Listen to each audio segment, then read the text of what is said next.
May mga tao talagang kapos sa itsura pero sagana sa talento. At isa si Ana sa mga taong iyon.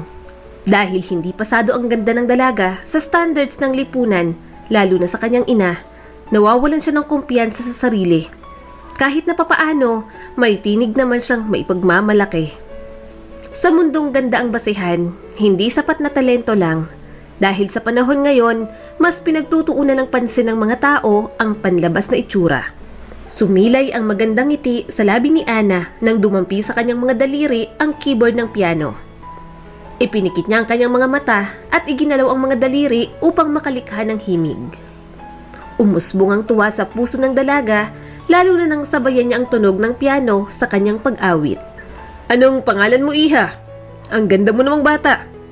Nakangiting puri ng isa sa mga judge na pinag-audition na ni Ana ngayon. Nakaramdam ng labis na tuwa ang dalaga. Ang tingin kasi ng judge ay nasa pwesto niya, kaya akala ni Ana siya ang tinutukoy nito. "Salamat po," nahihiyang saad niya. Kumunot ang noo ng judge sa naging pagsagot ni Ana. "Ay Iha, hindi ka ang tinutukoy ko. Ang dalagang nasa likod mo ang pinuri ko, hindi ikaw." Natatawang sabi pa nito. Dahilan upang umugong ang tawanan ng mga taong nanunood, maging ang mga kasamahan niya sa audition. Sobrang pagkapahiya ang naramdaman ni Ana. Ngunit kahit ganun pa man, hindi siya pinanghinaan ng loob na sumali sa iba pang auditions. Yakap-yakap ang mga forms na nirequire para sa kanyang sinasalihang bagong audition, kabadong nakatanaw si Ana sa kumpol ng mga taong sasali rin sa audition, bago muling ibalik ang tingin sa kalangitan.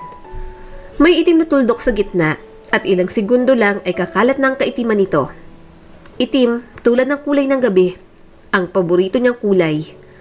Hindi niya alam kung dahil ba sa naitatago ng kadiliman ang kanyang mga kapintasan, kaya mas gusto niya ang gabi kaysa sa araw. O sadyang komportable lang siya tuwing gabi dahil mas madalas ay nasa loob lang siya ng bahay at hindi niya na kailangan pang harapin ang nangungutyang tingin ng mga tao. Huminga siya ng maluwag bago sumali sa pila ng mga taong mag-o-audition. Hindi pa man nagtatagal sa pila ay may mga sumunod na sa kanya. Napatalon siya sa gulat nang makitang si Star Aramida ang kanyang nasa likuran. Otomatikong bumilis ang tibok ng puso ni Ana nang marinig ang pagtawa nito ng marahan habang pinagmamasdan ang kanyang mukha. Doon pa lang ay alam niyang dahilan kung bakit nito tinititigan ang mukha niya. Nataranta siya sa distansya nilang dalawa at sa uri ng tinging ibinibigay nito sa kanya, kaya kung saan-saan siya tumitingin dahil hindi niya matingnan ng direkta ang dalaga. "Gosh!" Bulong ng isa sa mga kasamahan nito. Mas lalo lamang siyang kinabahan dahil doon. "I'm Star Aramida." Muntik nang malaglag ang panga ni Ana nang magpakilala ang dalaga sa kanya. Kahit kabado sa ibang dahilan, hindi niya pa rin mapigilang ma-starstruck dito. "Oo, kilala kita," sabi ni Ana sa mahinang boses. Walang hindi makakakilala rito.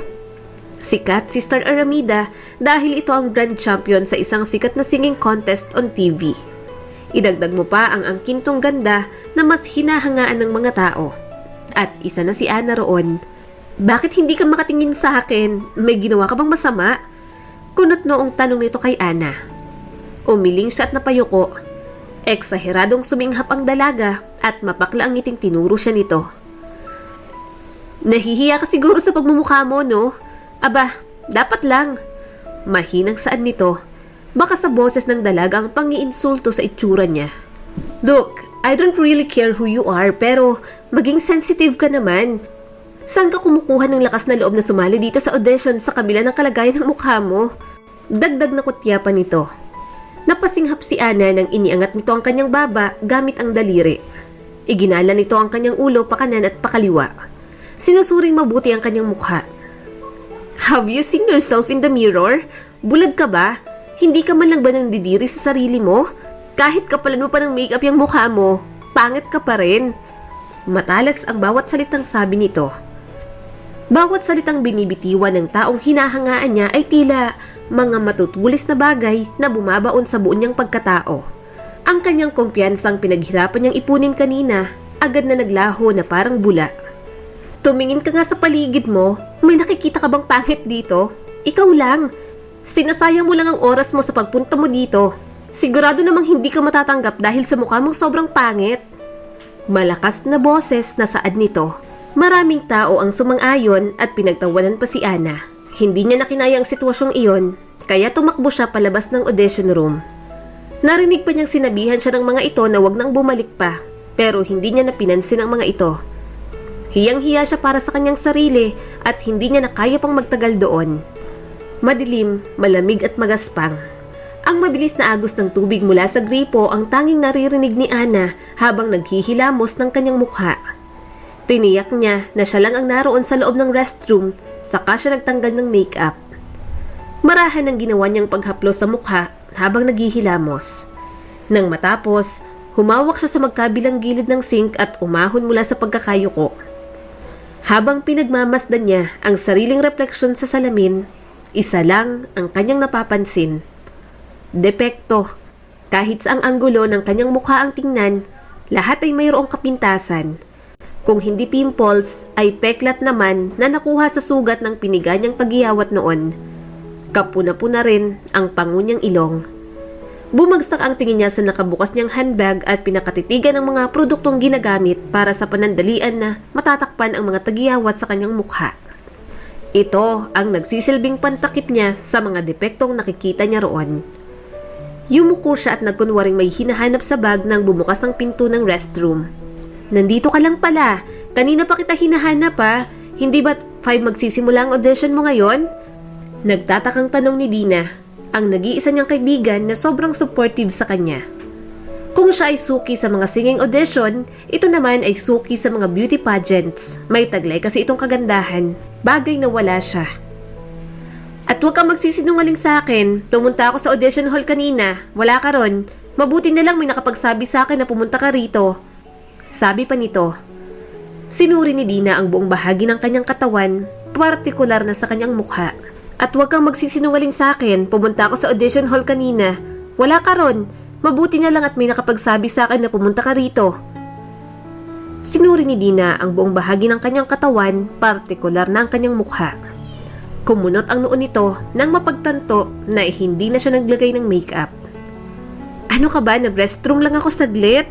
Tugon niya na lamang. Bakit burado ng makeup mo? Nagtatakang tanong pa nito. Tapos na kasi akong mag-audition at kung magtatanong ka pa kung natanggap ako, as usual, hindi ako natanggap. Pilit ang ngiting imporma niya rito. Lumapit sa kanyang kaibigan at inakbayan siya nito.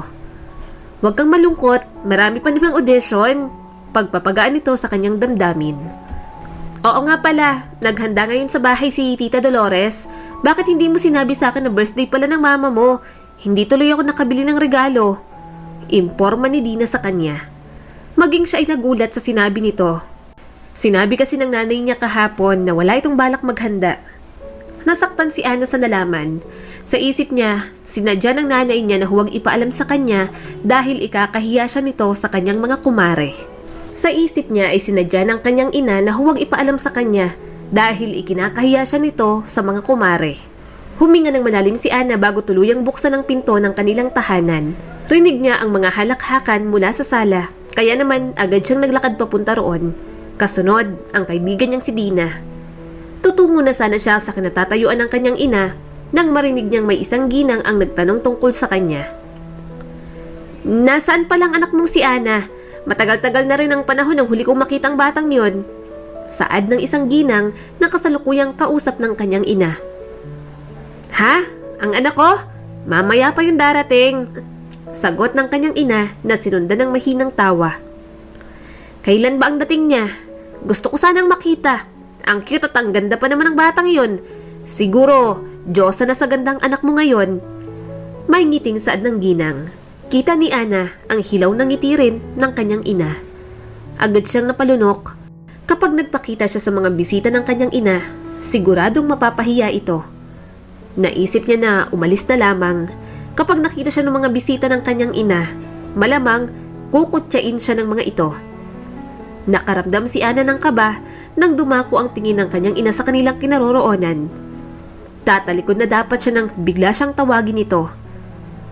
Ayan na palang anak ko, masayang sabi nito. Natuod siya sa kanyang kinatatayuan nang maglakad ang kanyang ina kasamang mga kaibigan nito patungo sa kinatatayuan nila. Ngingiti na sana siya at babati, ngunit napansin niyang hindi sa kanya nakatuon ang atensyon nito, kundi sa kanyang kaibigan na nasa tabi niya, si Dina. Agad nitong niyakap si Dina kahit na mukhang nagulat rin ito. Sa haplos niyang yon para bang napaso siya at sa kung paano hinawi ng kanyang ina ang buhok ng Dina, banayan niyang hinaplos ang buhok nito. Tila ba anak niya talaga ito? Nag-aalangan nilingon siya ng kanyang kaibigan. Tinanguan niya ito at pilit na ngumiti.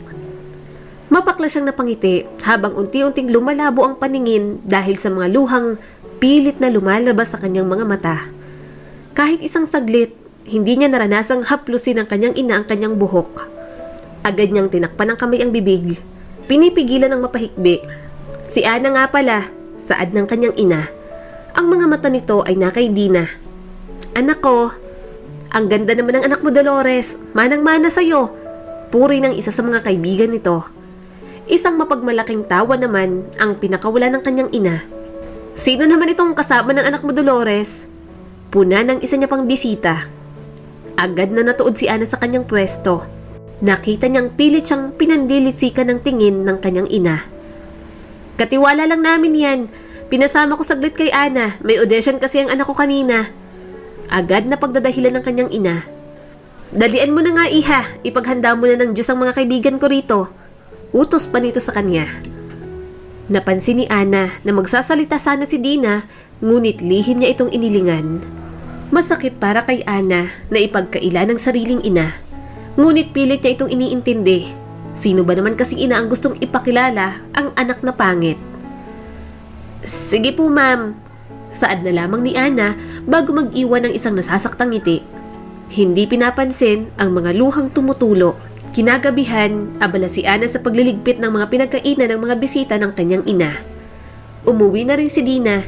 Binigyan pa siya nito ng isang mahigpit na yakap bago umalis. Alam kasi nitong nasasaktan siya sa ginawa ng kanyang ina. Hinanakit para kay Dolores. Iyon ang nararamdaman niya ngayon.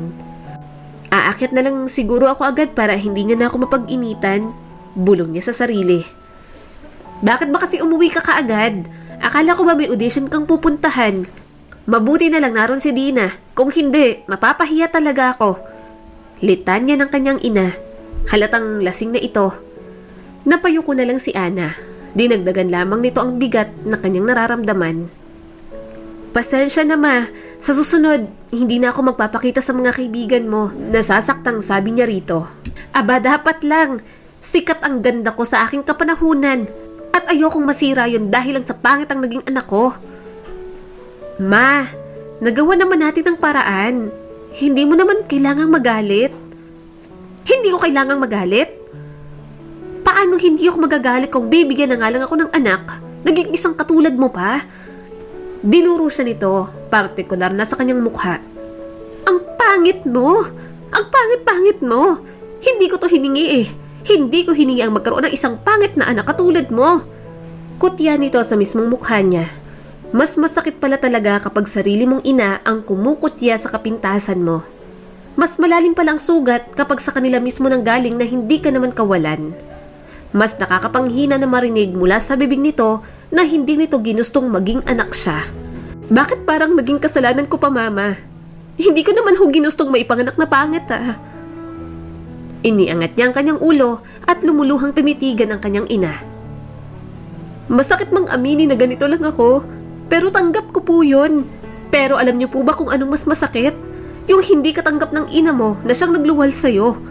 Parang dinudurog ang puso ko ma, nung tinanggi mo ko kanina. Sabi niya sa kanyang ina. Kitang-kita niyang namumuong luha sa mga mata nito. Bakit? Bakit kailangan kong masaktan ng paulit-ulit dahil lang sa pangit ako? Wala ba kaming karapatang mahalin? Wala ba kaming puwang sa mundong ito dahil lang sa hindi namin maabot ang standards niyo? Bakit ganon? Bakit niyo ako sinasaktan ng ganito? Puno ng sakit na saad ni Ana sa pagitan ng kanyang paghagulgol. Nakita niyang unti-unting humakbang ang kanyang ina papunta sa kanya.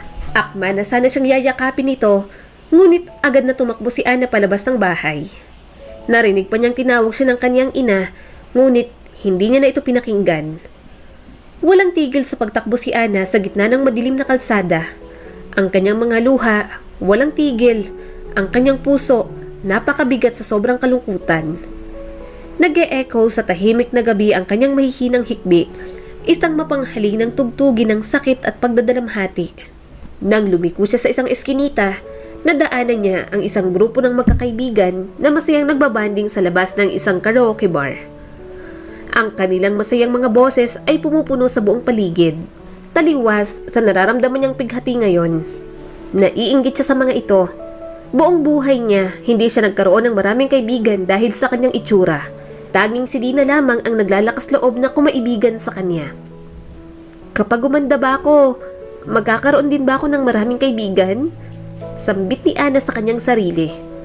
Isa sa grupo ang nakapansin kay Ana. Lumapit ito sa kanya at inanyayahan siyang sumali sa kasiyahan.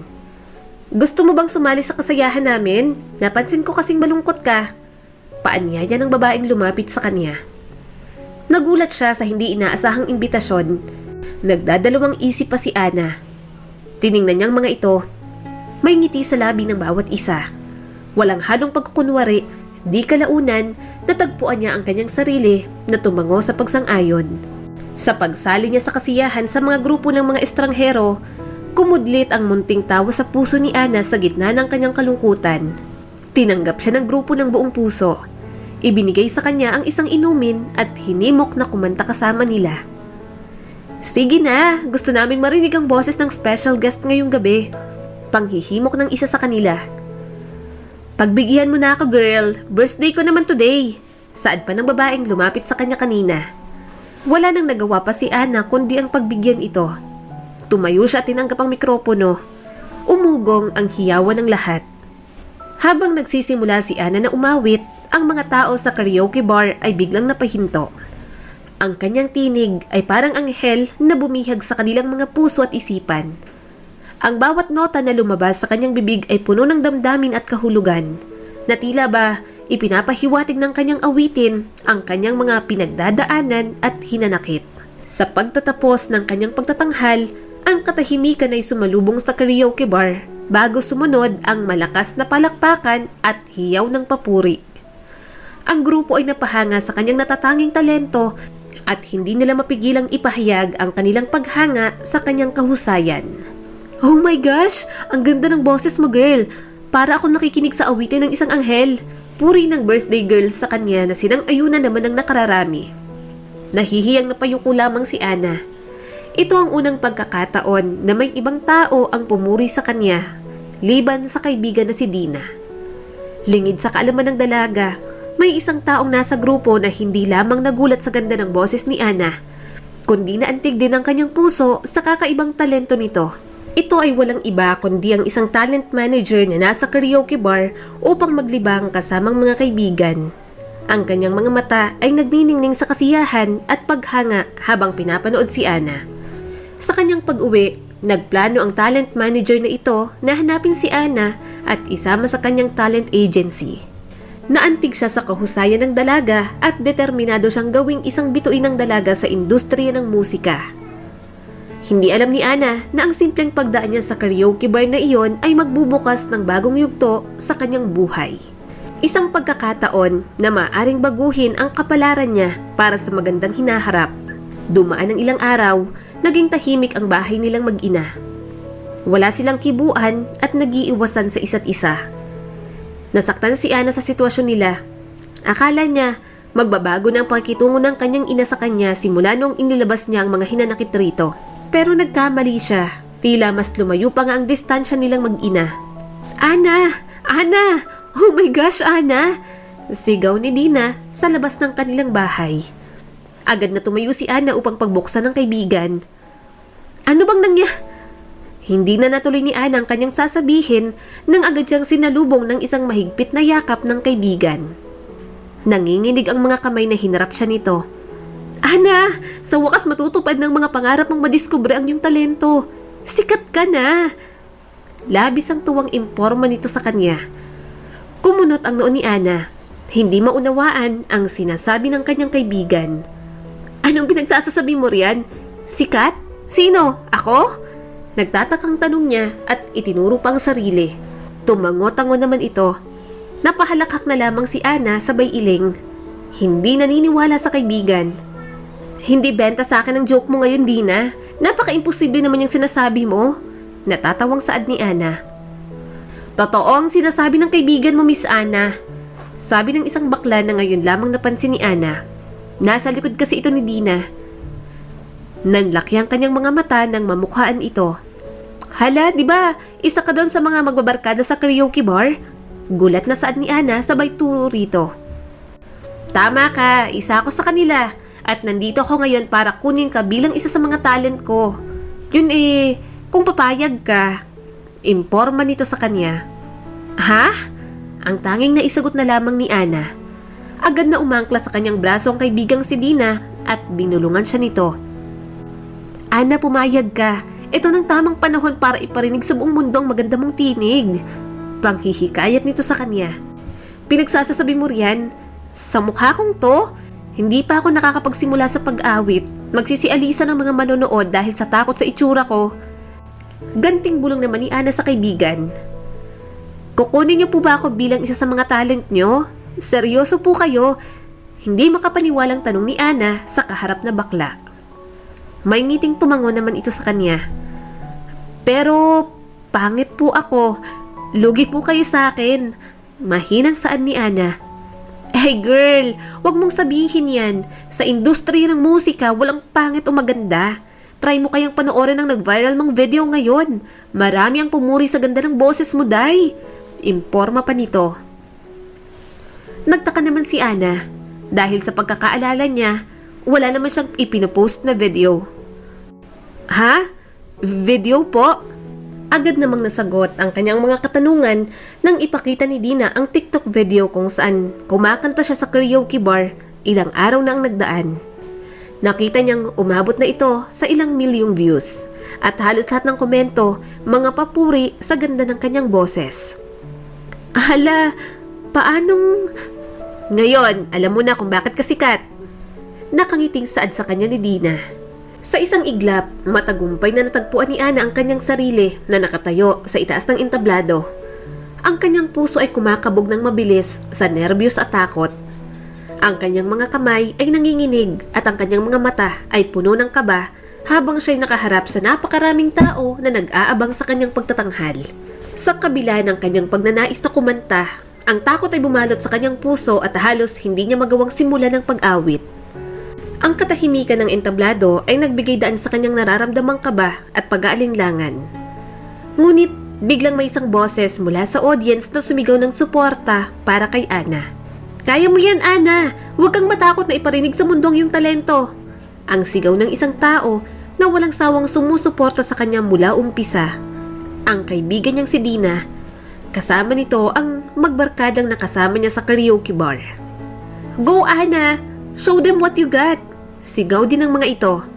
Gulat man sa pagpunta ng mga kaibigan, nagdulot iyon ng galak sa kanyang puso at unti-unting nagbigay ng lakas at tapang sa kanyang loob. Sa bawat sigaw ng suporta mula sa mga tao sa audience, unti-unti ring nawala ang kanyang kaba at takot. Ang bawat salita ng pagsigaw ng suporta, parang mga mahika na nagpapalakas sa kanyang determinasyon at tiwala sa sarili. Sa tulong ng mga taong nagbibigay ng suporta, si Ana ay unti-unting naglakad papunta sa gitna ng entablado. Ang kanyang mga mata ay naglakbay sa audience. Hinahanap ang taong pag-aalayan niya ng kanyang awitin. Sa kalagitnaan ng kanyang paghahanap, ang kanyang mga mata ay biglang sumalubong sa isang kilalang mukha na may bahid ng tuwa at pagmamalaki. Sa gitna ng maraming tao, nakita ni Ana ang kanyang ina. Nakangiti ng may pagmamalaki habang nakatitig sa kanya. Ngumiti ang kanyang ina at dahan-dahang binigkas ang mga salitang matagal niya nang hinihintay na sambitin nito. Kaya mo yan, anak! Proud ako sa'yo! Ang mga salitang ito ay tumagos sa puso ni Ana, nagdulot ng kalakasan at inspirasyon sa kanyang pag-awit. Ang pagpunta ng kanyang ina sa kanyang pagtatanghal at suporta nito ay nagbigay ng dagdag lakas at determinasyon upang ipagpatuloy ang kanyang pagtatanghal. Ang mga salitang puno ng pagmamahal mula sa kanyang ina, nagbigay sa kanya ng kumpiyansa at ngayon, siguradong sigurado na siyang kakayanin na niyang iparinig sa mundo ang maganda niyang boses sa kabila ng kanyang mga kapintasan. Ang awiting ito ay para sa mga taong maraming kapintasan sa sarili. Please love your imperfections and know your worth. Sinimula ni Ana ang kanyang awitin. Sa bawat nota na lumalabas sa kanyang bibig, ang kanyang pag-awit ay puno ng kahulugan at damdamin. Ang mga tao sa audience ay hindi lamang napahanga sa kanyang talento, kundi pati na rin sa kahulugan ng kanyang himig na nagsilbing inspirasyon sa kanya sa entablado. Sa pagtatapos ng kanyang performance, sumalubong kay Ana ang malakas na palakpakan at hiyaw ng papuri. Ngunit higit sa lahat, ang ngiti at pagmamalaki sa mukha ng kanyang ina ang pinakamahalagang gantimpala na natanggap ni Ana sa gabing iyon.